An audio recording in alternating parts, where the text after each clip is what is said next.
कला साहित्य गीत संगीत फगत मनोरञ्जनको साधन मात्रै होइन, यसले राष्ट्रको गरिमा कति बलियो छ भनेर पनि दर्शाउँछ। नमस्ते, गुड मर्निङ एभ्रिवान।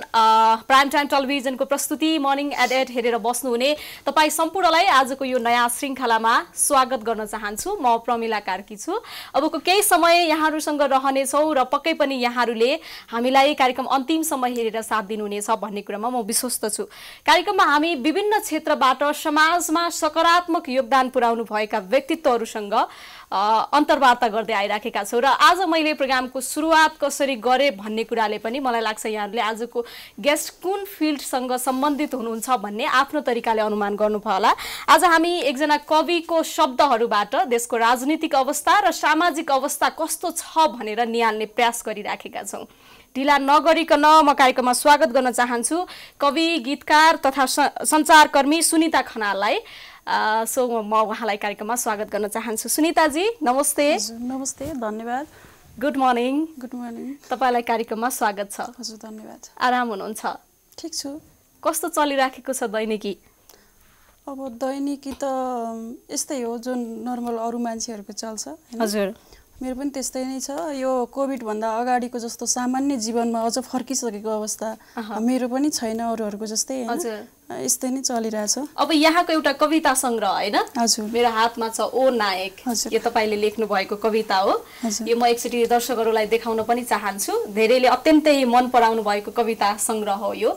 यहाँभित्र यति धेरै कविताहरू छन् जो अत्यन्तै धेरैले रुचाउनु भएको छ। अब यति राम्रो कवि तपाईलाई धेरैले एकदमै रुचाउनुहुन्छ, तपाईँका कविताहरू फलो गर्नुहुन्छ होइन? खुसी लाग्छ तपाईँ कार्यक्रममा हुनुहुन्छ। आजको कार्यक्रम एकदम कवितामय बन्ने छ भन्ने कुरामा म विश्वस्त छु। तसर्थ पनि एउटा मिठो कविताबाट आजको कार्यक्रम सुरुवात गरौँ है? हुन्छ। मेरो कविता सङ्ग्रह चाहिँ अहिले ठ्याक्कै 3 वर्ष भयो। यो 74 सालको माघमा निस्केको हो, ओ नायक भन्ने, जुन फिनिक्स बुक्सले चाहिँ बजारमा ल्याएको। अहिले हजुरको हातमा पनि त्यही छ। म आज त्यही शीर्ष कविताबाट, जुन ओ नायक, जसले चाहिँ मलाई यो कविको एउटा पहिचान दिन सफल भएको कविता होइन, त्यही कविताबाट नै सुरु गर्छु। कविताको शीर्षक ओ नायक। के छुट्यो तिम्रो मुहारबाट, के छुट्यो तिम्रो मुहारबाट, आधा फक्रेको गुलाबी ओठमा आगो छ, झिल जस्तो आँखामा छ सपना झरेको पहिरो, सधैँ हिमाल भइरहने नाकमाथि छ अस्ताएको घाम। के छुट्यो तिम्रो जिन्दगीबाट, हाँगाहरू बीचमा अल्झिएको एउटा पात, अनि तिम्रा आँखाबाट खस्न लागेको पानी एउटै रङको छ। यदि झर्यो भने मेरो मरुभूमि जीवनमा त्यो पानी, के मेटिएला तिर्खा हाम्रो प्रेमको, भन के छुट्यो तिम्रो हातबाट। छातीको त्यो ताप केले खायो जसले पगाल्थ्यो हजारौं चट्टान, तिम्रो त्यो अदम्य साहस जो माटो चिरेर निस्कने एउटा बिउको सम्पूर्ण शक्ति बन्थ्यो, हिमाल जस्तो निधार जो भोका नाङ्गाहरूको निम्ति तुफानी यात्राको प्रेरणा थियो। के छुट्यो तिम्रो हरफबाट, ओ नायक। ओ नायक, तिम्रो आवाज हिँडेको बाटो डिल डिल फुलेका फूलहरू, तिम्रो गीतको लयमा उड्ने पुतली, तिम्रो कविताको गोहो पछ्याउने हजारौं योद्धा, तिम्रो प्रेम कथामा छुटेकी प्रियतमा, तिम्रो सपना बोक्ने गर्व, सब पर्खिरहेछन्, सब पर्खिरहेछन्। भन के छुट्यो तिम्रो सपनाबाट, भन के छुट्यो तिम्रो सपनाबाट। वाउ, अत्यन्तै राम्रो। तपाईलाई सुनिता खनाल भनेर चिनाउने कविता यो पनि हो एउटा होइन? हजुर, यो चाहिँ कस्तो भने यो यही 6 वर्ष पहिला होला सायद। कान्तिपुरको कोसेलीमा जब मेरो यो कविता आइसकेपछि चाहिँ धेरैजनाले चाहिँ सुनिता खनाल भनेको को रहेछ भन्ने एउटा किसिमको त्यो उत्सुकता उहाँहरूले चाहिँ मलाई खोज्नु भएको र धेरै अब मैले जसलाई आइडल कविहरू मान्थेँ उहाँहरूले पनि एकदम रुचाइदिनु भएको कविता, र मैले पछि त्यही कवितालाई नै मेरो किताबको नाम पनि दिएँ। कति वर्ष भयो तपाईले औपचारिक रूपमा कविता लेख्न थाल्नु भएको, साहित्यमा प्रवेश गर्नु भएको? औपचारिक रूपमै त अब यो पत्र पत्रिकामा, नेसनल पत्रिकामा आइसकेपछि चाहिँ त्यो 8-9 वर्ष भयो त्यो चाहिँ पहिला त म 58 सालदेखि नै लेख्थेँ हैन स्कुल पढ्दा स्कुले जीवनमा नै मलाई चाहिँ यो क्षेत्रप्रति रुचि थियो र म गुरुहरूको पनि त्यस्तै गरी साथ पाइरहेको थिएँ र स्कुलमा हुने हरेक प्रोग्राममा स्कुलमा मात्र नभएर अन्तर्विद्यालय हुन्छ जिल्ला स्तरीय हुँदै यो राजधानीसम्म पनि स्कुलको प्रतिनिधित्व गरेर म हिँड्थेँ हैन कविता मात्रै नभएर निबन्ध वक्तित्व कलाहरू पनि हुन्थ्यो त्यो बेलामा त्यति बेलादेखि नै लागेको कतिवटा कविता लेख्नु भयो होला अहिलेसम्म तपाईले त्यसरी याद गर्न सक्नुहुन्छ अब त्यो यो विषयमा चाहिँ कस्तो छ भने यतिवटा लेखेँ भन्दा नि पहिला मैले लेखेका कविताहरू हैन कति लेखेँ त्यो जुन कविता भन्थे र कविता बन्यो है भनेर लेख्थेँ नि त्यो अहिले आएर हेर्दा चाहिँ मैले धेरैवटा कविता लेखेको रहेनछु त्यति बेला काउन्ट गर्ने भने चाहिँ त्यति बेला लेखेका कुराहरू चाहिँ अहिले आएर यसो हेर्दाखेरि त्यति बेला कविता नभएर कुरा जस्तो लाग्दो रहेछ हैन अनि तिनीहरू काउन्ट गर्ने भने त थुप्रै नै भयो तर मैले कवितै भनेर लेखेको चाहिँ यो संग्रहमा 35 वटा छ र अब अर्को संग्रहको मेरो आधा भन्दा अलि बढी भएको छ भने 50-60 वटा पुग्यो अहिलेसम्म हैन मैले कविता भनेर मानेको चाहिँ हजुर तर तपाईले जति लेख्नु भएको छ ती कविताहरूलाई अत्यन्तै रुचाइदिनु भएको छ हैन हजुर त्यो रुचाइदिनुको कारण चाहिँ के पनि लाग्छ भने कविता एउटा कल्पनामा बगेर लेखिन्छ भन्थे नि पहिला त्यो भनिन्छ पनि हैन तर मेरा कविताहरू चाहिँ प्राय यथार्थसँग सम्बन्धित छ जुन मैले भोगे मैले बाँचेको समाजमा वरिपरि रहेको जुन परिस्थितिहरू हुन्छ हैन ती भोगाई ती कुराहरूले नै छोएर लेख्ने गर्दाखेरि जुन मलाई छुने कुराले अरूलाई छुँदो हो त्यसरी पनि उहाँहरूले रुचाइदिएको होला सायद जस्तो लाग्छ तपाईले कुन विषयवस्तुलाई बढी प्रतिनिधित्व गर्ने कोसिस गर्नुहुन्छ अथवा तपाईका कविताहरूले कुन समाजलाई या कुन विषयवस्तुलाई बढी प्रतिनिधित्व गरिराखेका छन् त्यो प्रेम कविता चाहिँ अलि कम लेख्छु म हैन त्यही सवालमा कुरा गर्नु पर्दा चाहिँ मैले लेख्ने भनेको यही समाजमा भइरहेका कुराहरू हुन् हिजो पनि यही समाजमा घटेका कुराहरू नै हिजोका पहिलाका कविहरूले लेख्ने हुन् र त्यही कुराहरू नै चेन्ज त्यो कुरै त चेन्ज हुँदैन नि त त्यो समय कविता भनेको के पनि हो भने एउटा समयसँग गरिने एउटा संवाद हो के हैन जुन समयसँग म बाँचिरहेको छु त्यही वरिपरि जे घटनाहरू घट्छन् जस्तो बलात्कारको केस आयो भने म त्यो विषयमा लेखिरहेको हुन्छु अब जस्तो मेरो बाबाहरू मेरो घरायसी कुराहरू आयो भने म त्यसमा लेखिरहेको हुन्छु वरिपरि जे देखिन्छ त्यसलाई चाहिँ त्यो नेगेटिभ पार्टलाई चाहिँ हटाएर त्यसमा पोजिटिभिटी खोज्ने त हो त्यही उद्देश्यले नै लेख्ने हो र यही वरिपरि भएका कुराहरूमै लेख्छु यही विषय भन्ने त्यस्तो केही छैन पर्टिकुलर कुनै एउटा विषयवस्तुमा रहेर भन्दा पनि अलिकति तपाईलाई जुन समयमा जुन परिस्थितिले तपाईलाई छुन्छ त्यसलाई तपाईले कवितामा उतार्ने कोसिस गर्नु भएको छ र अर्को एउटा कविता सुनाउ न त यति बेला अर्को यो कविताको कुरा गर्नुपर्दा चाहिँ यो दुईटा पृथ्वी भन्ने कविता जो धेरै जनाले अत्याधिक रुचाइदिनु पनि भएको कविता र यो धेरैवटा भाषामा अनुवाद पनि भएको छ म यो कविता सुनाउँछु दुईटा पृथ्वी पुतलीहरूको निम्ति प्रवेश निषेध लेखिएको फुलबारी हुँदैन चराहरूको पखेटालाई चाहिँदैन इन्धन घर बनाउने माटो किन्नु पर्दैन कमिलाहरूलाई मौरीहरूले तिर्नु पर्दैन महको ट्याक्स फुलेपछि थाप्दैनन् फुलका बोटहरूले तलब पानीले थाप्दैन माछाहरूको निम्ति जाल माटोले गर्दैन भुइँ निकाला कुनै पनि बिउलाई रङहरूको आफ्नै छैन कुनै थरगोत्र ढुङ्गाहरूको छैन कुनै राज्य आकाशले हान्दैन पत्थर पृथ्वीलाई घामले कहिल्यै कोर्दैन सिमाना किनभने उनीहरूको देशमा छैन कुनै कानुन छैन संविधान छैन अधिकारको सवाल सब थोक छ तिम्रो देशमा सब थोक छ तिम्रो देशमा जहाँ बन्दुक तेर्स्याएपछि फुल्छ फुल गोली हानेपछि चल्छ हावा मसिना नानीहरूको ओठमा पटक्का झोसेपछि आउँछ गणतन्त्र फुलहरूले लगाउँछन् ढुङ्गाकै पर्खाल भगवान कैदी हुन्छ क्रमशः स्वास्नीको कोखमा बढ्दै जान्छ बारुदको भ्रूण बेरोजगार आगो कमजोर मानिसको जीव खोज्दै आउँछ कमजोर बस्तीको खिड्की खोल्दै पस्छ र लुट्छ निर्दोष इन्द्रणीहरूको सिउँदो एउटै पृथ्वीमा यो दुईटा पृथ्वी बनाउने को हुन् बुद्ध मलाई तिम्रो नाममा शङ्का छ वाउ अत्यन्तै राम्रो। यो चाहिँ शान्तिसँग सम्बन्धित होइन, बुद्ध खास त पृथ्वी त बुद्धले बनाउने त होइन, हजुर, तर पनि यो एउटा जुन बुद्धको म्यान्डेट थियो होइन, बुद्धले जुन एउटा देशको कल्पना गरेको थिए, परिकल्पना गरेको थिए, शान्ति सुशासन होइन, सबैमा एउटा सेवा भावना जुन गरेको थिए, देश त त्यो स्थितिमा रहेन नि, त्यसरी हिँडिदिएन नि भनेपछि त कतै न कतै अब यो सटायर भाषामा कतै न कतै उनको त्यो सोचमै गरिएको एउटा शङ्का के त्यो हिसाबमा चाहिँ लेखेको मैले। त्यो भाव तपाईले प्रस्तुत गर्ने कोसिस गर्नु भएको छ। अब एउटा कविले समाजलाई नजिकबाट निहाल्ने प्रयास गर्छ, एउटा कविले समाजलाई आफ्नै तरिकाले एउटा परिकल्पना गर्छ, यो समाज यस्तो भइदियो भने, यस्तो भइदिएको भए या यस्तो भइदियो भने आगामी दिनमा अझै राम्रो हुन्छ भनेर। त्यसलाई तपाईँ समाज भन्ने बित्तिकै त्यहाँ राजनीतिक कुराहरू पनि आउँछन् होइन, देशको राजनीतिक अवस्था कस्तो छ भनेर। तपाईले निहालेको समाज या अहिलेको राजनीतिक अवस्था चाहिँ कस्तो छ? राजनीतिक अवस्थाकै कुरा गर्नुपर्दा मलाई राजनीतिकमा खासै कुरा गर्नु मन पनि लाग्दैन, तर अब हामी जस्तो युवाले नै कुरा गर्दिन भनेर पनि हुँदैन। अहिले त्यति सन्तोषजनक त यसै छैन, हजुरलाई पनि थाहा भएको कुरा होइन, जताततै हत्या भन्दा नि बलात्कारका घटनाहरू बढी छन्। एउटा नारीले चाहिँ हिँडिरहँदाखेरि कति बेला चाहिँ आफू त्यहाँबाट बलात्कृत भन्नुपर्ने हो, कति बेला मर्नुपर्ने हो भन्ने कुरा चाहिँ त्यो डर एउटा बोकेर हिँडिरहेकै अवस्था नै छ नि त। कतिपय हामीले उदाहरणहरू लिन सक्छौँ भर्खरका पनि।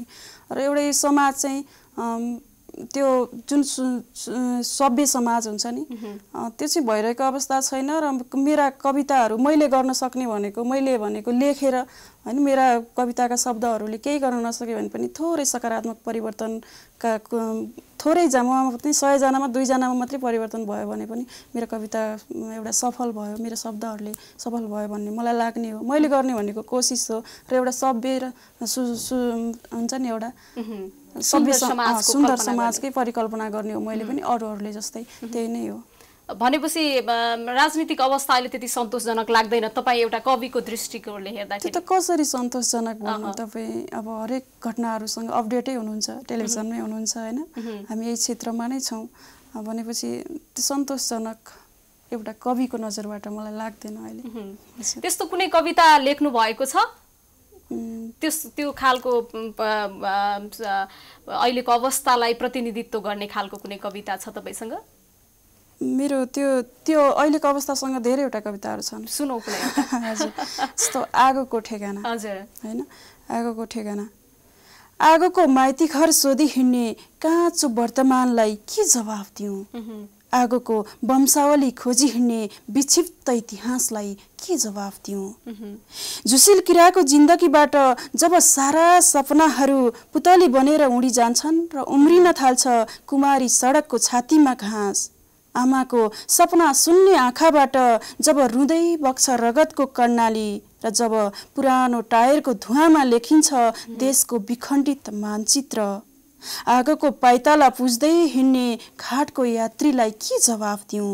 आगोको फुलबारी गोडी हिँड्ने राज्यको मालीलाई के जवाफ दिउँ?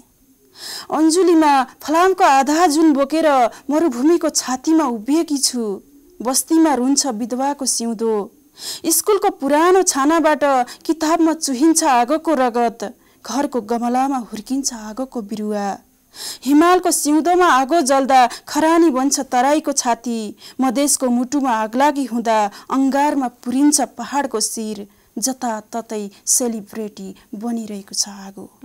हे महानायक, हे महानायक, कि यो देशलाई आगोको देश घोषणा गर्नुस्, कि यो देशलाई आगोको देश घोषणा गर्नुस्, कि यो देशलाई आगोको शेष घोषणा गर्नुस्? आगोको उमेर सोधी हिँड्ने कलिलो समयलाई के जवाफ दिउँ? आगोको ठेगाना खोजी हिँड्ने बारुदको अक्षरलाई के जवाफ दिउँ? यो चाहिँ आगोको ठेगाना कस्तो भने कुनै पनि खराब एउटा राज्य प्रणाली सत्ता हुन्छ नि, त्यसको अन्त्य नभएसम्म अर्को राम्रो चिज चाहिँ त्यहाँबाट उत्पादन हुँदैन कि भने यो अहिले राज्य चलाइरहेकाहरूले चाहिँ हामी सक्दैनौँ है भनेर छोडिदिनु पर्यो नयाँ पुस्ताले सुरु गर्छन् एउटा शेषबाट सुरु गर्छन् कि भने एउटा क्रान्तिकारी रूपमा चाहिँ देशलाई एउटा विकासको बाटोमा अगाडि लैजानु पर्यो भन्ने यो ध्यायबाट लेखेको कविता हो।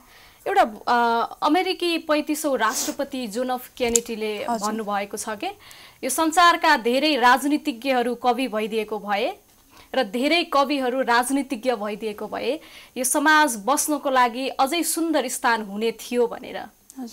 हाम्रा राजनीतिज्ञहरूमा त्यो कुराको कमी भएको हो? अब त्यो त मैले कसरी भन्नु, उहाँहरूले आफ्नो तर्फबाट चाहिँ म राम्रो छु, ममा कमजोरी छैन भनिरहनु भएको होला। हामी आम मान्छेले हेर्दा चाहिँ अब कमजोरी सायद त्यहाँ पुगेर काम गर्न गाह्रो पनि भएर हो कि धेरै कुरामा चाहिँ अब हामीले यहाँबाट हेर्दाखेरि सन्तुष्टको जनताहरू सन्तुष्ट भएको अवस्था छैन। अब त्यसलाई म कसरी भनौँ?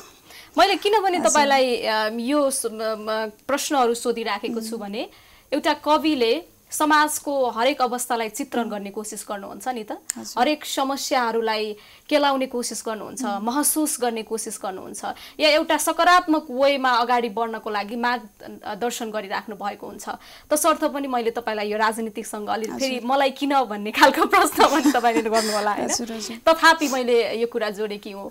अब अर्को कुनै एउटा कविता सुनौ होला। हजुर, अर्को चाहिँ एउटा अलिक क्रान्तिकारी टाइपको प्रेम कविता भन्छु म। रातो रुमाल।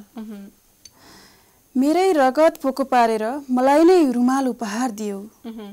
ओ हिउँको मान्छे, आज यो सपनाको पहाडमाथि रातो रुमाल मात्र बाँकी छ, तिमी कहाँ बिलायो? एकान्तको गीत हो जीवन, मैले आफैलाई ढाँटेकी रहेछु। मेरो हरेक गर्भपात सपनाको रङ छ यो रुमालमा, मेरो आँसुको महाकाव्य लेखिएको छ यो रुमालमा। मेरै घाइते मुटु पट्याएर मलाई नै यो रुमाल उपहार। ओ धुवाको मान्छे, यो बगरको ढुङ्गामाथि चिसो खरानी मात्र बाँकी छ, तिमी कहाँ हरायो? जब आकाश एक्लो थियो बादलको लोककथा बनायो, जब म मौन थिएँ तिमीले नै गीतहरू गुनगुनायो। लहर उठ्यो पर परसम्म मनको तलाउमा र बिउजे मृत सपनाहरू। पानी बाहिर एउटा तिर्खा लडिरहेको छ, चराहरू चुच्चोमा बोकेर बाँसुरी कुनै सुदूर उपत्यकातिर भागिरहेका छन्। यो रातो रुमालको पखेटा काटिएको छ आज। ओ सिसाको मान्छे, मेरो धरतीलाई अँध्यारो बनाएर तिमी कुन अस्ताचलमा गएर निदायो? अत्यन्तै राम्रो। तपाईको अब मैले अहिलेसम्म सुने मध्येबाट अत्यन्तै राम्रो कविताहरू लेख्नु भएको छ हैन, खुसी पनि लागेको छ यहाँको कविताहरू यसरी सुन्न पाउँदाखेरि। अब चाहिँ जस्तो युवा पुस्ताहरू अहिले चाहिँ कवितामा साहित्यमा अझै एकदमै जोश र जागरका साथ प्रवेश गरिराख्नु भएको छ, उहाँहरूमा एउटा छुट्टै ऊर्जा देखिन्छ।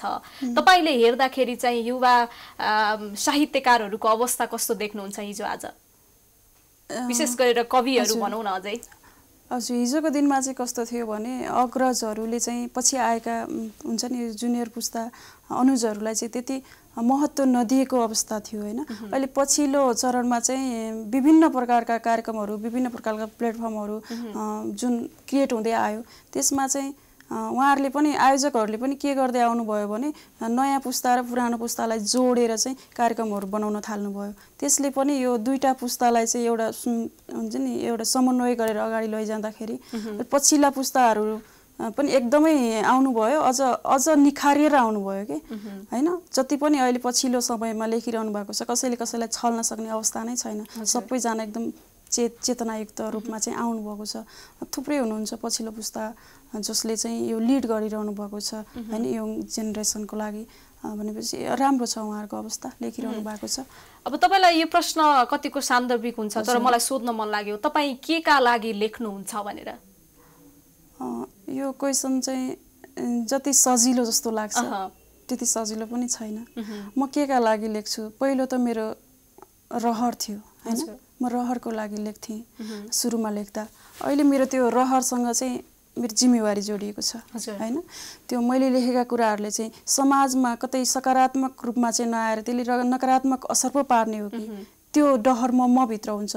यो डर कति बेला पनि महसुस हुँदो रहेछ भने जब राष्ट्रिय रूपमा चिनिसकेपछि राष्ट्रिय पत्र पत्रिकामा आइसकेपछि र विभिन्न प्रकारका अवार्डहरू जितिसके पछाडि चाहिँ एउटा जिम्मेवारी फिल एकदम भित्रबाट हुँदो रहेछ हैन।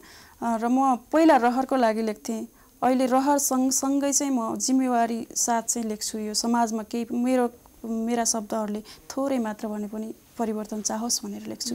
बाध्यता पनि हो यो भन्नु। अब जस्तो तपाईले त कुनै समयमा रहरले खुब लेख्नुभयो, अब अहिले तपाईलाई लेख्नै पर्छ होला, केही न केही बाध्यता त पक्कै छ होला नि हैन। भनेपछि त्यो स्वतस्फूर्त रहरमा लेखिएका सृजनाहरू र अहिले तपाईले लेख्नै पर्छ या उहाँहरूले मबाट केही आशा राख्नुहुन्छ भनेर लेखिएका सृजनामा केही न केही अन्तर हुन्छ कि हुँदैन? त्यो त हुन्छ नि, तर हुन्छ भने कस्तो खालको अन्तर चाहिँ हुन्छ? तर रहरमा म बाध्यात्मक अवस्थामा चाहिँ लेख्दिनँ। लेख है भनेर लेख्न सक्दिनँ म। मलाई लेख्नको लागि चाहिँ एउटा सान्दर्भिक समय चाहिन्छ। कति बेला आउँछ त्यो चिजहरू थाहै नै हुँदैन। कति बेला अब रातिको समयमा पनि त्यो आइरहेको हुनसक्छ, कति बेला बाटोमा हिँड्दा पनि आइरहेको हुनसक्छ र डायरीमा कोरेर त्यसलाई राखेर पछि चाहिँ त्यसलाई विस्तृत रूपमा चाहिँ ल्याउन पनि सक्छु हैन। तर जब त्यो बाध्यात्मक अवस्थामा चाहिँ लेख्न सकिँदैन, मेरो उसमा चाहिँ मेरो सवालमा चाहिँ मैले त्यसरी लेखेको छैन, त्यो फोर्सफुल्ली चाहिँ लेखेको छैन। जुन त्यो भित्रबाट आउँछ त्यो आएको चिज एउटा जिम्मेवारी भएर लेख्दाखेरि पनि फेरि छुट्टै खालको एउटा अन्तर त त्यहाँ झल्किन्छ होला नि। जस्तो तपाईले पहिला मैले रहरमा लेखिएका कुराहरू थिए, अहिले तपाईले एउटा जिम्मेवारी वहनको लागि पनि लेख्छु भन्नुभयो नि त। कविता चाहिँ कस्तो चिज हो भने नजान्दाखेरि धेरै लेख्ने, जानिसकेपछि चाहिँ त्यो एकदम न्यून लेख्ने चिज रहेछ हैन। अलिकति डर चाहिँ हुन्छ, किनभने मैले भनिसकेँ अगाडि भनिसकेँ कि त्यो ब्यालेन्स मिलाउनको लागि पनि हैन। हिजो लेखेका चिजहरू चाहिँ भन्दा आज लेखेको कमसल भयो भने त मेरो जति पनि पाठक, जति पनि श्रोता छन् जसले मलाई माया गरिदिनु भएको छ देशदेखि विदेशसम्म, उहाँहरूको माया पनि कम हुन्छ र यसले के लेख्न थाल्यो, हिजो त राम्रो लेख्थेँ भन्ने पनि हुन्छ। त्यो चुनौती, त्यो डर, त्यो सँगसँगै मिसेर आउँदाखेरि अलिकति म्याच्योर पनि हुँदै गइन्छ जस्तो लाग्छ। तर मैले गर्नु धेरै बाँकी छ, यो त सुरुवात हो। हजुर, ठिक छ। अब तपाईको यो अहिलेको लेखाइ जुन किसिमले लेखिराख्नु भएको छ, अब यो पनि एउटा उल्लेखनीय नै छ। एकैछिन यहाँसँग रोकेर हामी छोटो विश्रामतर्फ लाग्छौँ। मर्निङ एडिटमा हामी सानो विश्रामतर्फ लाग्छौँ, त्यस पछाडि हामी फेरि पनि उपस्थित हुने नै छौँ। तपाईँ हामीसँगै रहनुहोला।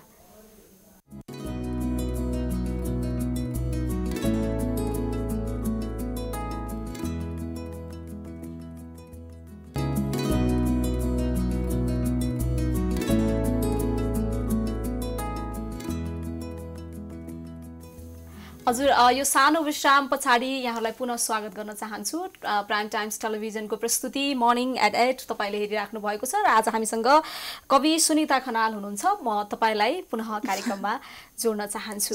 अब अलिकति साहित्यमा तपाईले अब गीत पनि लेख्नुहुन्छ हैन, तपाई सञ्चारकर्मी पनि हुनुहुन्छ, नयाँ पत्रिकामा हैन तपाईले विभिन्न खालको लेखहरू लेख्दै आइराख्नु भएको छ। कति वर्षदेखि लेखिराख्नु भएको छ? त्यहाँ मैले 3 वर्ष भयो हैन त्यहाँ लेख्न थाल्नु भएको। तपाईका लेखहरू जोस आइराखेका हुन्छन्, धेरैले पढि पनि राख्नु। पछिल्लो समय चाहिँ अलि छैन, अहिले फ्रीलान्सर रूपमै लेखिरहेको छु। हजुर हजुर, कविताहरू तपाईले लेखेको त हेरि नै राख्नु भएको छ। गीतहरू चाहिँ तपाईले कति लेख्नु भएको छ? गीत चाहिँ मैले कस्तो भने मलाई कविता लेख्नेले गीत पनि लेख्न सक्छ भन्ने लागेर चाहिँ पछिल्लो समय अलि रहर पनि लाग्यो। किनभने यो पत्रिकामा काम गर्दा चाहिँ धेरैजना हुन्छ नि यो सेलिब्रिटीहरू, गायक गायिकाहरूसँगको सङ्गत भेट, अनि त्यो रूपमा चाहिँ अनि मैले कविता सँगसँगै गीतलाई पनि अलिकति अगाडि लैजान्छु भन्ने उद्देश्यले चाहिँ लेखेको। धेरैवटा गीत लेखेको छैन, लेख्न चाहिँ लेखेको छु। रेकर्डेड त भर्खरै पहिला त्यो अस्ति 5-6 महिना पहिला आयो एउटा हैन, एउटा मात्र गीत अहिलेसम्म रेकर्डेड चाहिँ त्यही हो, अरू चाहिँ उसमै छ, लाइनमै छ। कसले गाउनु भयो त्यो गीत तपाईको? गायक शिव परियारज्यूले गाउनुभयो त्यो चाहिँ, अनि राजु सिंहको सङ्गीत थियो। त्यो उहाँहरू जस्तो एउटा देशलाई चाहिँ एउटा सङ्गीतको रूपमा अगाडि, सङ्गीतको बाटोमा अगाडि लैसक्नु भएको एउटा मूर्धन्य सर्जकहरूसँग चाहिँ जोडिएर मैले त्यो काम गर्न पाएसँगै त्यसको लागि चाहिँ म उहाँहरूलाई थ्याङ्क यू भन्न चाहन्छु यहीँबाट पनि हैन। त्यही एउटा गीत हो रेकर्डेड चाहिँ। अब दुईटा गीत चाहिँ राजु सिंह दाइले सङ्गीत गरिरहनु भएको छ। त्यो पनि छिटै रेकर्डेड भएर हामीले सुन्न पाउँछौँ। त्यसको लागि पनि तपाईँलाई शुभकामना होइन। तर तथापि तपाईँलाई त अब कवि नै भनेर चिन्नुहुन्छ, तपाईँले लेखेका कविताहरू नै बढी रुचाउनुहुन्छ होइन। र गीतको पनि एउटा छुट्टै किसिमको एक्सपेक्टेसन तपाईँका पाठक, तपाईँलाई सुन्ने व्यक्तित्वहरूले एउटा आशा त गरिराख्नु भएको छ। अब अर्को कुरा, कस्तो अवस्था छ साहित्यको आजको दिनमा होइन, किनभने तपाईँ त्यसैसँग आबद्ध हुनुहुन्छ, तपाईँले त्यसमा एकदम एक्टिभ पनि देखिन्छ, विभिन्न कार्यक्रमहरूमा तपाईँले प्रस्तुतिहरू दिइराख्नु भएको हुन्छ। कस्तो अवस्था छ हिजो आज चाहिँ साहित्यको? हिजो आज अब यो 1 वर्षदेखि त मञ्चहरूबाट कविता सुन्ने जस्तो नै भयो होइन। विभिन्न प्रकारका भर्चुअल प्लेटफर्मबाट नै कविताहरू मैले पनि सुनाइरहेको, अरूले पनि त्यसै गरी नै सुनाइरहनु भएको अवस्था छ। अब लेख्न त लेखिरहेको हुनुहुन्छ होला सबैजना, तर मञ्चमा आएर वाचन गर्ने त्यो एउटा कार्यक्रमको माहौल बनाउने स्थिति अझै बनिसकेको छैन। अझै पेन्डामिक अवस्थाबाट अझै बाहिर आइसकेका छैनौँ होइन। अरूहरू जस्तै यो साहित्यिक क्षेत्र पनि त्यसले असर पारेको छ। तर लेख्नलाई चाहिँ अझ धेरै लेख्नुभयो होला घरमा बसेर पनि यो बिचको समयमा। अनि त्यही हो, अब नयाँ पुस्ता पुरानो पुस्ताहरू जोडिँदै आउनुभएको छ। विभिन्न प्रकारका प्लेटफर्महरू छन्। लेख्यो भने अहिले त फेसबुकमै हाल्दा पनि धेरै राम्रो प्लेटफर्म त फेसबुक नै पनि बनेको छ अहिले होइन। त्यो सबै हिसाबले चाहिँ राम्रो छ अवस्था भन्नुपर्छ। जस्तो अब अहिले लेखेर पनि दर्शक समक्ष, पाठक समक्ष पुर्याउनलाई त्यति गाह्रो छैन। हामीसँग फेसबुक छ, विभिन्न अब टेलिभिजनहरूमा आएर अन्तर्वार्ताहरू दिँदै तपाईँहरूले भनिराख्नु भएको हुन्छ, विभिन्न कार्यक्रमहरू भइराखेको हुन्छ। तपाईँले आफ्नो सिर्जनालाई दर्शक समक्ष पुर्याउनको लागि त कुनै गाह्रो छैन। तर अर्को कुरा, जस्तो तपाईँहरूले लेखेका कविताहरू जस्तो तपाईँले कुनै कविता कुनै कार्यक्रममा गएर सुनाउनुहुन्छ होइन, कुनै एउटा सेमिनारमा गएर सुनाउनुहुन्छ भने त्यहाँबाट तपाईँले पारिश्रमिक पाउनुहुन्छ कि पाउनुहुन्न, या तपाईँहरूले पारिश्रमिक पाउने माध्यम के हो, या तपाईँले बिना पारिश्रमिक नै सुनाइराख्नु भएको छ रमाइलोको लागि, या तपाईँले लेखेका कुराहरू यत्तिकै राख्नुभन्दा सुनाऊ भनेर? यो पनि एउटा महत्त्वपूर्ण कुरा हो नि त आजको दिनमा। तपाईँले एउटा लेभलसम्म मात्र लेख्न सक्नुहुन्छ, त्यस पछाडि त तपाईँ अलिकति फिनान्सियली हिसाबमा पनि तपाईँ अलिक व्यावसायिक पनि बन्न जरुरी छ होला नि त। यो कविताहरूबाट चाहिँ कतिको त्यो खालको आम्दानीहरू हुन्छ? एकदमै राम्रो कुरा क्वेसन पनि सोध्नुभयो होइन। पहिला चाहिँ अब मञ्च पाउनु नै ठुलो कुरा थियो होइन। त्यहाँ गएर कविता सुनाउन पाउनु नै ठुलो कुरा थियो। अब अहिले चाहिँ मञ्चहरू पनि धेरैवटा भए, अनि कविहरूको पनि अलिकति भोको पेटले त केही पनि काम गर्दैन नि होइन। अनि त्यो हिसाबमा पनि छन् पछिल्लो समय चाहिँ पारिश्रमिक अब यति उति त भन्ने कुरा भएन होइन। विभिन्न ठाउँमा चाहिँ यति पारिश्रमिक छ, यो सुविधा छ, तपाईँ उपस्थित हुनु भन्ने किसिमका इन्भिटेसनहरू मलाई पनि आउँछ। कतिपय अवस्थामा टाढा भएर पनि जान सकिएको अवस्था हुँदैन, पहिला जस्तो छैन, पारिश्रमिकमै हुन्छ धेरै जस्तो चाहिँ। भनेपछि तपाईँ व्यावसायिक नै हुनुहुन्छ भनौँ होइन? यही क्षेत्रबाट व्यावसायिक रूपमा त अगाडि बढ्न सक्ने अवस्था अझै छैन। यो दोस्रो काम गर्नै पर्छ। यो भनेको त एउटा साइडमा राखेर चाहिँ ल म पनि छु है, यो लेखनको क्षेत्रमा म पनि लेखिरहेको छु है भन्नलाई एउटा ब्यालेन्समा राख्नको लागि चाहिँ लेखिरहने हो। र त्यो कहिलेकाहीँ हुने चिजले त अब कसरी त्यो फाइनेन्सियल रूपमा त त्यो डराउनै सकिँदैन, साइडमा अर्को काम त गर्नै पर्छ। तर मैले पनि गरिरहेको छु। भनेपछि उचित पारिश्रमिक चाहिँ छैन? त्यो यस्तो हो, अब निरन्तर रूपमा त्यसमै लागेर निरन्तर रूपमा अब डेली हुने भने त त्यसले पनि पुग्थ्यो होला। अब कहिलेकाहीँ हुन्छ नि त यो भनेको त महिनामा 2 महिनामा। अब कहिलेकाहीँ आफूलाई इन्भल्भ हुन मन लाग्दैन होइन। कहिलेकाहीँ स्वास्थ्यको स्वास्थ्य भन्दा ठुलो त अर्को चिज होइन। त्यो कारणले पनि हामी इन्भल्भ हुँदैनौँ, र त्यो सबै कारणले गर्दाखेरि त्यसले मात्रै बाँच्ने अवस्था त छैन। त्यसको लागि के गर्नुपर्छ? जस्तो कतिले त आफूलाई पूर्ण रूपमा त्यसमा समर्पित गर्नुभएको छ नि त। यसरी सरस्वती हेर्दा तपाईँ पनि बडो एक्टिभ देखिनुहुन्छ कि, हामीलाई त लाग्छ तपाईँ पनि बडो सक्रिय हुनुहुन्छ भनेर, किनभने फिनान्सियल हिसाबमा तपाईँलाई पनि राम्रो हुनुपर्ने भन्ने लाग्छ, व्यावसायिक नै हुनुपर्ने भन्ने लाग्छ नि त। किनभने तपाईँको कविताहरू विभिन्न खालको कार्यक्रममा तपाईँ त्यहाँ उपस्थित भएर सुनाइराख्नु भएकोले पनि। सो के गर्यो भने अलिकति व्यवस्थित बनाउन जरुरी छ होला नि त आजको दिनमा। सो तपाईँहरूको केही त्यस्तो विचार या गुनासो त्यस्तो केही छ कि छैन? अब गुनासो यो त राज्यको स्तरले हेर्ने भनेको एउटा एकाडेमी हो होइन, प्रज्ञा प्रतिष्ठान, उसले गर्ने एउटा वार्षिक रूपमा एउटा कविता प्रतियोगिता गरिरहेको हुन्छ। विभिन्न प्रकारका साहित्यिक गतिविधिहरू पनि गरिरहेको हुन्छ, आफ्नो ठाउँबाट गर्ने चिजहरू गरिरहेको हुन्छ। त्यहाँबाट पनि अब पुरस्कार पनि छ हैन। राज्यले गर्ने भनेको अझै ती कुराहरूलाई चाहिँ अझ बढाइदियोस् हैन। विभिन्न प्रकारका स्रष्टाहरूलाई चाहिँ सम्मान पुरस्कार भन्दा पनि उहाँहरूको त्यो सिर्जनाको कदर गरिदियोस् भन्ने त्यो त लाग्छ नै एउटा राइटरलाई, एउटा लेखिरहेको मान्छेलाई। त्यही हो, अब विभिन्न ठाउँबाट भइरहेको छ। अझ सरकारी लेभलबाट भन्दा पनि अहिले प्राइभेटमा चाहिँ विभिन्न ठाउँमा विभिन्न प्रकारका पुरस्कारहरू स्थापना, विभिन्न प्रकारका सम्मानहरू स्थापना भइरहेका छन्। भलै त्यो सम्बन्धित लिनुपर्ने व्यक्ति कहाँ पुग्ला नपुग्ला त्यो थाहा छैन, थोरै मात्र पुग्या होला, त्यो भइरहेछ। भनेपछि राज्यबाट, सरकारी निकायबाट चाहिँ यसलाई कुनै त्यस्तो टेवा पुग्ने खालको क्रियाकलापहरू भएको छैन भन्ने एउटा गुनासो चाहिँ तपाईँको पनि हो? भइरहेको छ, यसलाई चाहिँ अझ बढी भइदिए हुन्थ्यो भन्ने एउटा एकाडेमीले मात्र गरिरहेको अवस्था छ र अरू रूपमा पनि भइदिए हुन्थ्यो भन्ने हो, त्यही हो भन्ने चाहिँ लाग्छ हैन। ठिक छ, अर्को कविता सुनाउ तपाईँको। हजुर, कविता पैसा फल्ने रुख। यो चाहिँ मेरो बाबा बितिसके पछाडि लेखेको कविता हो। मैले, मेरो बाबा 13-14 वर्ष भयो बित्नु भएको। पैसा फल्ने रुख। आमा भन्थिन्, पैसा फल्ने रुख मुनि बरालिरहेको त्यो छाया तिम्रो बाबाको हो। त्यस दिनदेखि त्यो रुखको फेदमा अर्को छाया पनि थपियो। म त सानो छु, खुट्टाहरू मसिना छन्, हातहरू कलिला छन्, त्यो रुखको टुप्पोसम्म नपुग्ने आँखा छ। बाबाका हात चट्टान जस्तै बलिया थिए, हरि जस्तै पाखुरा, पहरा जस्तै छाती, खेतको गरा जस्तै काँध, अर्जुनको धनुकाँड जस्तै आँखा, आँखाभरि सिमलको भुवा जस्तै सपना, सपनामा बगिरहेको दुःखको नदी र त्यही नदीमा छचल्किरहेको मेरो अनुहार हो। त्यही अनुहारलाई जोगाउन बाबा त्यो रुख मुन्तिर युगौँदेखि भड्किरहे, तर कहिल्यै चढ्न सकेनन् त्यो रुखमा। नेताहरू चढे, गुरुहरू चढे, पार्टीका कार्यकर्ताहरू चढे, पसले चढे, जमिनदार चढे, कलाकार चढे, पुजारी चढे, जो मेरो बाबा भन्दा हजारौं गुना कमजोर थिए।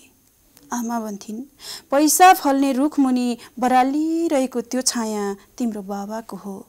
एक दिन मेरा बालाई सबैभन्दा तल्लो हाँगाको पासोमा झुन्डिरहेको देखेँ। हो, त्यस दिनदेखि त्यो रुखको फेदमा अर्को छाया पनि थपियो, त्यो मेरो थियो।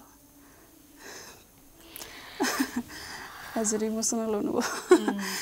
यसै मेरो बाबा बितिसके पछाडि हैन, एउटा यो समाजको यो सामाजिक अवस्था, राजनीतिक अवस्था, जसले चाहिँ यो माथि हुनेहरू माथि नै भइराख्ने, तल हुनेहरू तलै परिराख्ने, रुखको माथि चढ्नेहरू माथि नै चढिराख्ने, जुन मेरो बाबाले पनि सङ्घर्ष गर्दा गर्दा गर्दा रुखको माथिल्लो हाँगामा जाने रहर त थियो नि, त्यो हाँगामा नपुगिकन तल्लो फेदबाटै उहाँ अस्ताउनु भयो।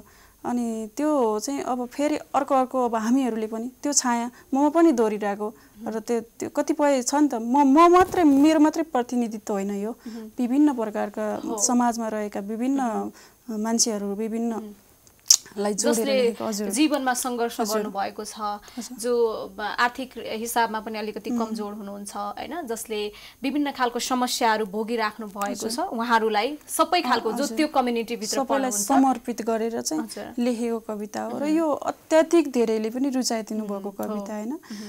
जस्तो मलाई भने नि मैले अघि नै, मलाई परेको पीडा, मैले भोगेको जिन्दगी मेरो जस्तै अरूहरूले पनि भोग्नु भएको छ र उहाँहरूसँग मिल्न गयो त्यो हैन।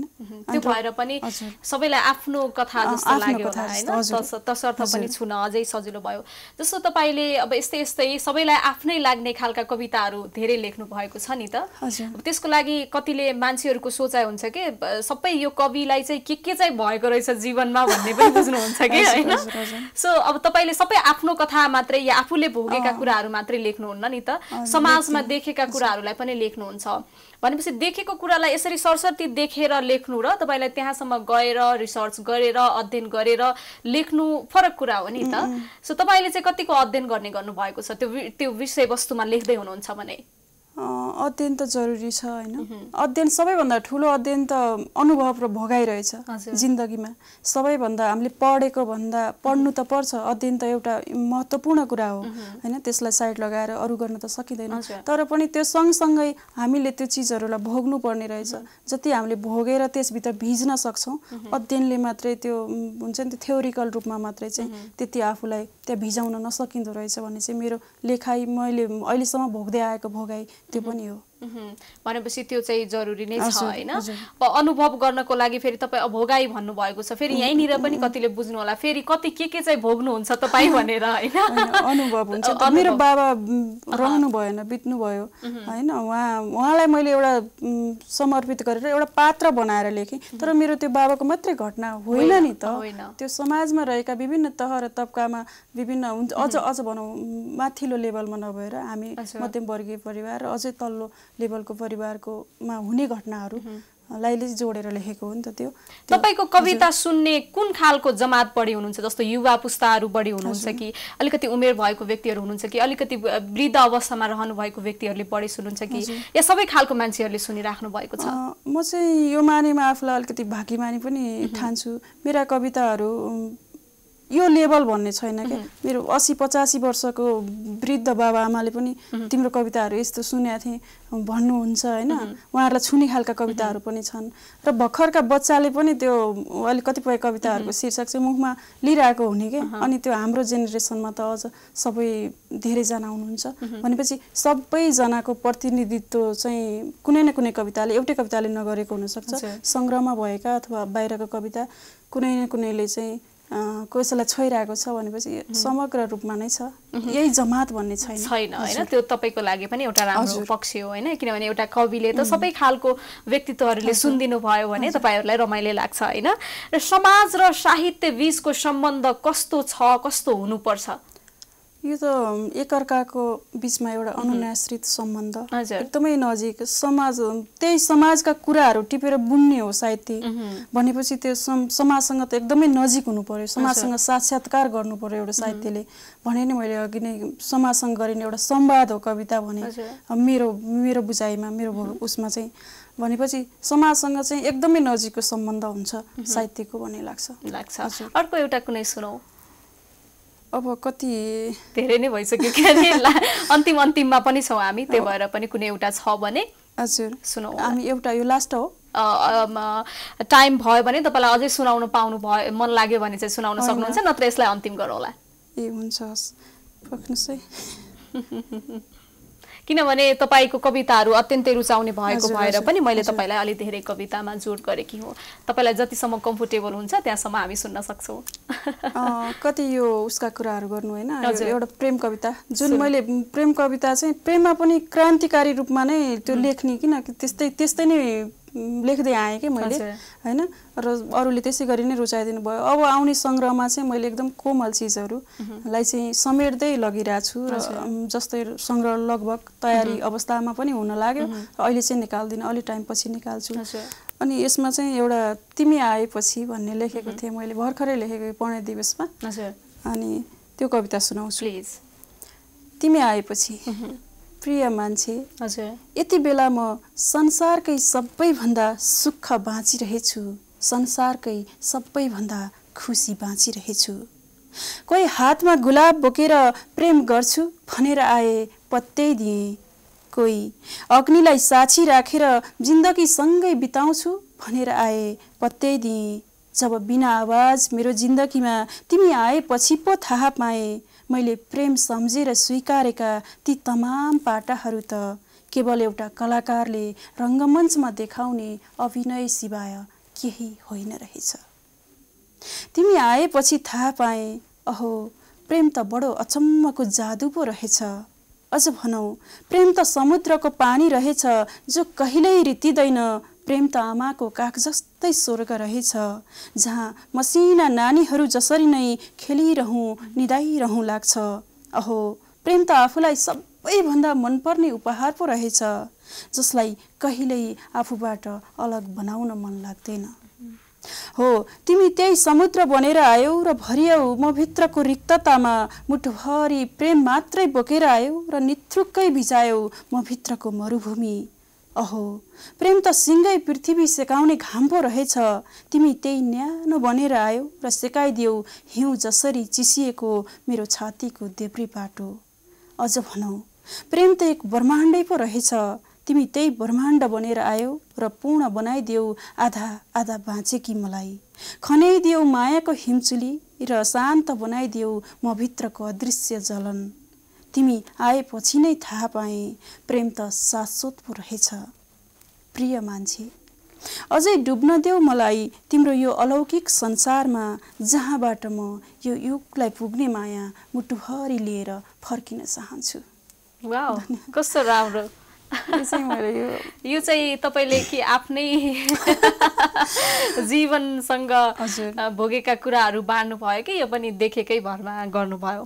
केही भोगाई केही देखाई। यसको मतलब तपाईँ प्रेममै हुनुहुन्छ?